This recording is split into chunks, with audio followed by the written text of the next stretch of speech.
ओम शांति। 1 अप्रैल 2019 बाबा के महावाक्य। मीठे बच्चे, इन आँखों से जो कुछ देखते हो यह सब खत्म हो जाना है, इसलिए इससे बेहद का वैराग्य बाप तुम्हारे लिए नई दुनिया बना रहे हैं। प्रश्न: तुम बच्चों की साइलेंस में कौन सा रहस्य समाया हुआ है? उत्तर: जब तुम साइलेंस में बैठते हो तो शांति धाम को याद करते हो। तुम जानते हो साइलेंस माना जीते जी मरना। यहाँ बाप तुम्हें सद्गुरु के रूप में साइलेंस रहना सिखलाते हैं। तुम साइलेंस में रह अपने विकर्मों को दग्ध करते हो। तुम्हें ज्ञान है कि अब घर जाना है। दूसरे सत्संगों में शांति में बैठते हैं, लेकिन उन्हें शांति धाम का ज्ञान नहीं है। ओम शांति। मीठे मीठे सिकिलधे रूहानी बच्चों प्रति शिव बाबा बोल रहे हैं। गीता में है श्री कृष्ण बोले, लेकिन है शिव बाबा बोले। कृष्ण को बाबा नहीं कह सकते। भारतवासियों को मालूम है कि पिता 2 होते हैं, लौकिक और पारलौकिक। पारलौकिक को परम पिता कहा जाता है, लौकिक को परम पिता कह नहीं सकते। तुमको कोई लौकिक पिता नहीं समझाते हैं। पारलौकिक बाप पारलौकिक बच्चों को समझाते हैं। पहले पहले तुम जाते हो शांति धाम, जिसको तुम मुक्ति धाम, निर्वाण धाम व वानप्रस्थ भी कहते हो। अब बाप कहते हैं, बच्चे अब जाना है शांति धाम। सिर्फ उनको ही कहा जाता है टावर ऑफ साइलेंस। यहाँ बैठे हुए पहले पहले शांति में बैठना है। कोई भी सत्संग में पहले पहले शांति में बैठते हैं, परंतु उन्हों को शांति धाम का ज्ञान नहीं है। बच्चे जानते हैं हम आत्माओं को इस पुराने शरीर को छोड़ घर जाना है। कोई भी समय शरीर छूट जाए, इसलिए अब बाप जो पढ़ाते हैं वह अच्छी रीति पढ़ना है।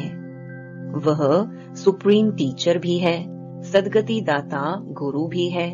उनसे योग लगाना है। यह एक ही तीनों सर्विस करते हैं। ऐसे और कोई एक तीनों ही सर्विस नहीं कर सकते। यह एक बाप साइलेंस भी सिखलाते हैं। जीते जी मरने को साइलेंस कहा जाता है। तुम जानते हो हमको अब शांति धाम घर में जाना है। जब तक पवित्र आत्माएं नहीं बनी हैं, तब तक वापस घर कोई जा न सके। जाना तो सबको है, इसलिए पाप कर्मों की पिछाड़ी में सजाएं मिलती हैं, फिर पद भी भ्रष्ट हो जाता है। मानी और मोचरा भी खाना पड़ता है, क्योंकि माया से हारते हैं।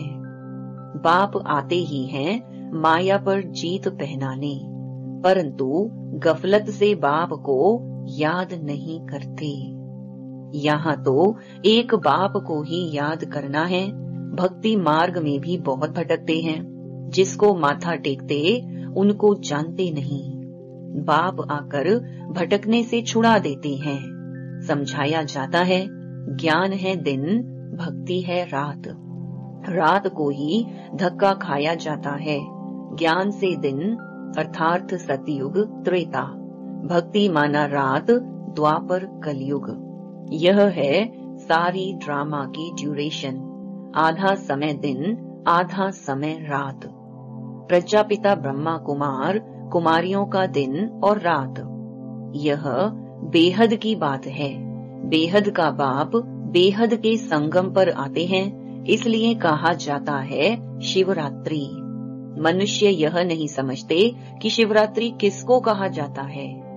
तुम्हारे सिवाय एक भी शिवरात्रि के महत्व को नहीं जानता, क्योंकि यह है बीज। जब रात पूरी हो, दिन शुरू होता है। इसको कहा जाता है पुरुषोत्तम संगम युग। पुरानी दुनिया और नई दुनिया का बीज बाप आते ही हैं पुरुषोत्तम संगम युगे युगे, ऐसे नहीं युगे युगे। सतयुग त्रेता का संगम, उसे भी संगम युग कह देते हैं। बाप कहते हैं यह भूल है। शिव बाबा कहते हैं मुझे याद करो तो पाप विनाश होंगे। इसको योग अग्नि कहा जाता है। तुम सब ब्राह्मण हो, योग सिखलाते हो पवित्र होने लिए। वे ब्राह्मण लोग काम चिता पर चढ़ाते हैं। उन ब्राह्मणों और तुम ब्राह्मणों में रात दिन का फर्क है। वह है कुख वंशावली, तुम हो मुख वंशावली। हर एक बात अच्छी रीति समझने की है। यूं तो कोई भी आते हैं उसको समझाया जाता है बेहद के बाप को याद करो तो विकर्म विनाश होंगे और बेहद के बाप का वर्षा मिलेगा। फिर जितना जितना दैवी गुण धारण करेंगे और कराएंगे उतना ऊंच पद पाएंगे। बाप आते ही हैं पतितों को पावन बनाने, तो तुमको भी यह सर्विस करनी है। पतित तो सभी हैं, गुरु लोग किसको भी पावन कर न सके। पतित पावन नाम शिव बाबा का है। वह आते भी यहाँ हैं। जब सभी पूरे पतित बन जाते हैं ड्रामा के प्लान अनुसार, तब बाप आते हैं। पहले पहले तो बच्चों को अल्प समझाते हैं, मुझे याद करो। तुम कहते हो ना वह पतित पावन है। रूहानी बाप को कहा जाता है पतित पावन। कहते हैं हे भगवान अथवा हे बाबा, परंतु परिचय किसको भी नहीं। अभी तुम संगम वासियों को परिचय मिला है। वह है नर्कवासी, तुम नर्कवासी नहीं हो। हाँ, अगर कोई हार खाता है तो एकदम गिर पड़ते हैं कि कमाई चट हो जाती है। मूल बात है पतित से पावन होने की। यह है ही विशियस दुनिया। वह है वाइसलेस दुनिया, नई दुनिया जहाँ देवताएं राज्य करते हैं। अभी तुम बच्चों को मालूम पड़ा है पहले पहले देवता ही सबसे जास्ती जन्म लेते हैं। उसमें भी जो पहले पहले सूर्यवंशी हैं वह पहले आते हैं। 21 पीढ़ी वर्षा पाते हैं। कितना बेहद का वर्षा है, पवित्रता, सुख, शांति का। सतयुग को पूरा सुखधाम कहा जाता है। त्रेता है सैनी, क्योंकि 2 कला कम हो जाती हैं। कला कम होने से रोशनी कम होती जाती है। चंद्रमा की भी कला कम होने से रोशनी कम हो जाती है। आखिरीन बाकी लकीर जाकर बचती है। नील नहीं होता है। तुम्हारा भी ऐसे है, नील नहीं होते। इसको कहा जाता है आटे में नमक। बाप आत्माओं को बैठ समझाते हैं। यह है आत्माओं और परमात्मा का मेला। यह बुद्धि से काम लिया जाता है। परमात्मा कब आते हैं? जब बहुत आत्माएं अथवा बहुत मनुष्य हो जाते हैं, तब परमात्मा मेले में आते हैं। आत्माओं और परमात्मा का मेला किस लिए लगता है? वह मेले तो मैले होने के लिए हैं। इस समय तुम बागवान द्वारा कांटे से फूल बन रहे हो। कैसे बनते हो? याद के बल से। बाप को कहा जाता है सर्वशक्तिमान।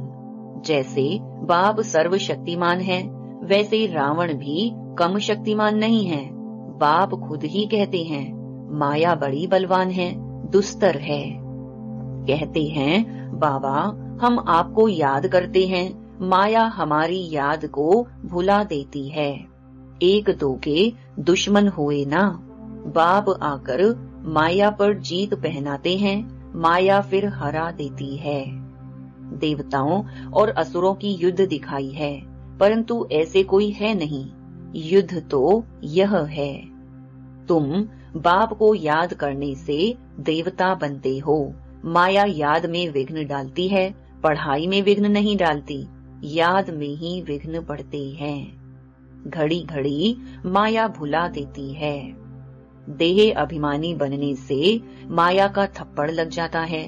कामी जो होते हैं उनके लिए बहुत कड़े अक्षर कहे जाते हैं। यह है ही रावण राज्य। यहाँ भी समझाया जाता है पावन बनो, फिर भी बनते नहीं। बाप कहते हैं बच्चे विकार में मत जाओ, काला मुंह मत करो। फिर भी लिखते हैं बाबा माया ने हार खिला दी, अर्थात काला मुंह कर बैठे। गोरा और सांवरा है ना, विकारी काले और निर्विकारी गोरे होते हैं। श्याम सुंदर का भी अर्थ सिवाय तुम्हारे दुनिया में कोई नहीं जानते। कृष्ण को भी श्याम सुंदर कहते हैं। बाप उनके ही नाम का अर्थ समझाते हैं। स्वर्ग का फर्स्ट नंबर प्रिंस था। सुंदरता में नंबर 1 यह पास होता है। फिर पुनर्जन्म लेते लेते नीचे उतरते उतरते काले बन जाते हैं, तो नाम रखा है श्याम सुंदर। यह अर्थ भी बाप समझाते हैं। शिव बाबा तो है ही एवर सुंदर, वह आकर तुम बच्चों को सुंदर बनाते हैं। पतित काले पावन सुंदर होते हैं, नेचुरल ब्यूटी रहती है। तुम बच्चे आए हो कि हम स्वर्ग का मालिक बने। गायन भी है शिव भगवानुवाच, माताएं स्वर्ग का द्वार खोलती हैं। इसलिए वंदे मातरम गाया जाता है। वंदे मातरम तो अंडरस्टूड पिता भी है। बाप माताओं की महिमा को बढ़ाते हैं। पहले लक्ष्मी, पीछे नारायण। यहाँ फिर पहले मिस्टर, पीछे मिसेज। ड्रामा का राज ऐसा बना हुआ है। बाप रचयिता पहले अपना परिचय देते हैं। एक है हद का लौकिक बाप, दूसरा है बेहद का पारलौकिक बाप। बेहद के बाप को याद करते हैं क्योंकि उनसे बेहद का वर्षा मिलता है। हद का वर्षा मिलते हुए भी बेहद के बाप को याद करते हैं। बाबा आप आएंगे तो हम और संग तोड़ एक आपसे ही जोड़ेंगे। यह किसने कहा? आत्मा ने। आत्मा ही इन ऑर्गन्स द्वारा पार्ट बजाती है। हर एक आत्मा जैसे जैसे कर्म करती है ऐसे ऐसे जन्म लेती है। साहूकार गरीब बनते हैं, कर्म है ना। यह लक्ष्मी नारायण विश्व के मालिक हैं। इन्होंने क्या किया यह तो तुम जानते हो और तुम ही समझा सकते हो। बाप कहते हैं इन आँखों से तुम जो कुछ भी देखते हो उसमें वैराग्य। यह तो सब खत्म हो जाना है। नया मकान बनाते हैं तो फिर पुराने से वैराग्य हो जाता है। बच्चे कहेंगे बाबा ने नया मकान बनाया है, हम उसमें जाएंगे। यह पुराना मकान तो टूट फूट जाएगा। यह है बेहद की बात। बच्चे जानते हैं बाप आया हुआ है स्वर्ग की स्थापना करने। यह पुरानी छीछी दुनिया है। तुम बच्चे अभी त्रिमूर्ति शिव के आगे बैठे हो, तुम विजय पहनते हो।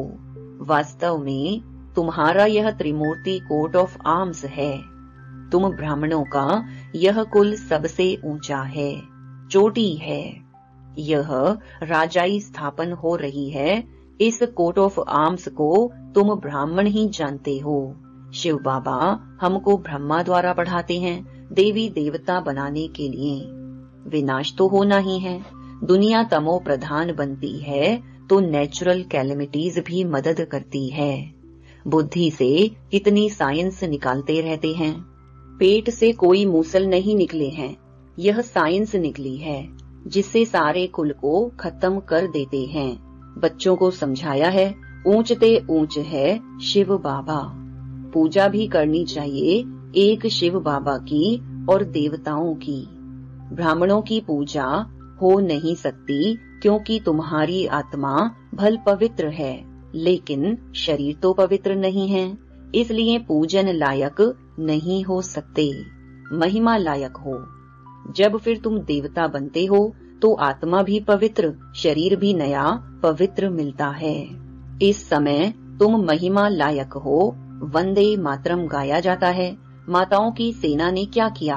माताओं ने ही श्रीमत पर ज्ञान दिया है। माताएं सबको श्रीमत पर ज्ञान देती हैं। माताएं सबको ज्ञान अमृत पिलाती हैं। यथार्थ रीति तुम ही समझते हो। शास्त्रों में तो बहुत कहानियां लिखी हुई हैं, वह बैठकर सुनाते हैं। तुम सत्य सत्य करते रहते हो। तुम यह बैठकर सुनाओ तो सत्य सत्य कहेंगे। अभी तो तुम सत सत नहीं कहेंगे। मनुष्य तो ऐसे पत्थर बुद्धि हैं जो सत सत कहते रहते हैं।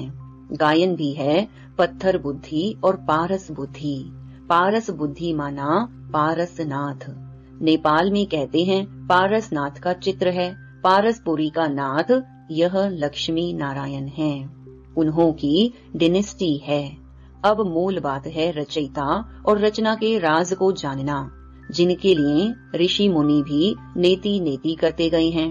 अभी तुम बाप द्वारा सब कुछ जानते हो, अर्थात आस्तिक बनते हो। माया रावण नास्तिक बनाती है। अच्छा, मीठे मीठे सिकिलधे बच्चों प्रति माता पिता बाप दादा का याद प्यार और गुड मॉर्निंग। रूहानी बाप की रूहानी बच्चों को नमस्ते। धारणा के लिए मुख्य सार।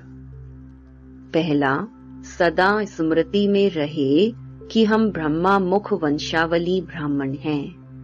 हमारा सबसे ऊंच कुल है। हमें पवित्र बनना और बनाना है। पतित पावन बाप का मददगार बनना है। दूसरा, याद में कभी गफलत नहीं करना है। देह अभिमान के कारण ही माया याद में विघ्न डालती है। इसलिए पहले देह अभिमान को छोड़ना है। योग अग्नि द्वारा पाप नाश करने हैं। वरदान, माया के विकराल रूप के खेल को साक्षी होकर देखने वाले माया जीत भव। माया को वेलकम करने वाले उसके विकराल रूप को देखकर घबराते नहीं। साक्षी होकर खेल देखने से मजा आता है, क्योंकि माया का बाहर से शेर का रूप है, लेकिन उसमें ताकत बिल्ली जितनी भी नहीं है। सिर्फ आप घबराकर उसे बड़ा बना देते हो। क्या करूं, कैसे होगा? लेकिन यही पाठ याद रखो, जो हो रहा है वो अच्छा, और जो होने वाला है वो और अच्छा। साक्षी होकर खेल देखो तो माया जीत बन जाएंगे। स्लोगन, जो सहनशील हैं वह किसी के भाव स्वभाव में जलते नहीं। व्यर्थ बातों को एक कान से सुन दूसरे से निकाल देते हैं।